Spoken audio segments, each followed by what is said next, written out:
కలెక్టెడ్గా క్యాబినెట్లో ముఖ్యమంత్రితో కలెక్టెడ్గా పనిచేస్తున్నటువంటి వ్యక్తులుగా ఖండించవలసినటువంటి బాధ్యత నీ పైన ఉన్నదా లేదా అని చెప్పేసి ఈ సందర్భంగా మేము అడుగుతాము.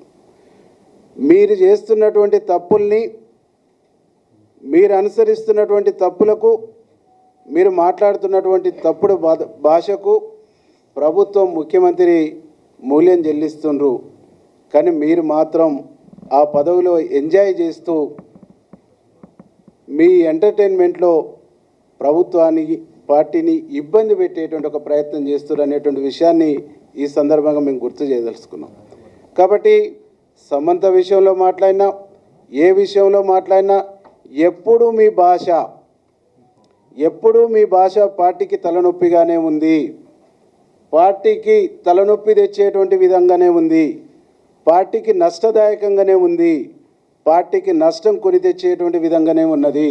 కాబట్టి ఈ భాష మాట్లాడుతున్న, ఈ యాక్టివిటీ ఉన్నటువంటి వ్యక్తులపైన పార్టీ పిసిసి ప్రెసిడెంట్ గారు కానీ, ఏఐసిసి కానీ కఠినమైనటువంటి నిర్ణయాలు తీసుకోవాలనేటువంటి ఒక ఆలోచనతో మేము ఈరోజు మాట్లాడటం జరిగింది. మేమందరం కూడా ఒకటే కోరుతా ఉన్నాం. ఈ రాష్ట్రంలో కాంగ్రెస్ పార్టీని అధికారం తీసుకురావడానికి ఇక్కడ ఉన్నటువంటి ఎమ్మెల్యేలు, ఎమ్మెల్సీలు, బయట ఉన్నటువంటి మంత్రులు, అనేక మంది నాయకులతో పాటుగా చెమటోర్చినటువంటి వ్యక్తి, రక్తం ధారపోసినటువంటి వ్యక్తి ఈ రాష్ట్ర ముఖ్యమంత్రి రేవంత్ రెడ్డి గారు. వారికి తోడుగా వారి కుటుంబం కూడా, వారి బ్రదర్స్ కూడా చెమటోర్చినటువంటి విషయం తెలంగాణ సమాజానికి తెలుసు. కానీ పనిగట్టుకొని ప్రతిపక్షాలు వారిని వీక్ చేయడానికే ప్రయత్నం చేస్తుంది. ప్రతిపక్షాలు వారి మీదనే దాడి చేస్తుంటాయి.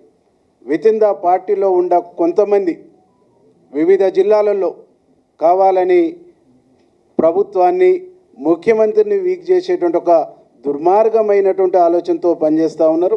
వారిపైన కఠినమైనటువంటి వైఖరితో కఠినమైనటువంటి నిర్ణయాలు పార్టీలో ఉండాలని చెప్పేసి మేము పార్టీని కోరబోతా ఉన్నాం. దాంతోపాటుగా గౌరవ ముఖ్యమంత్రి గారు కూడా మేము విజ్ఞప్తి చేస్తూ ఉన్నాం.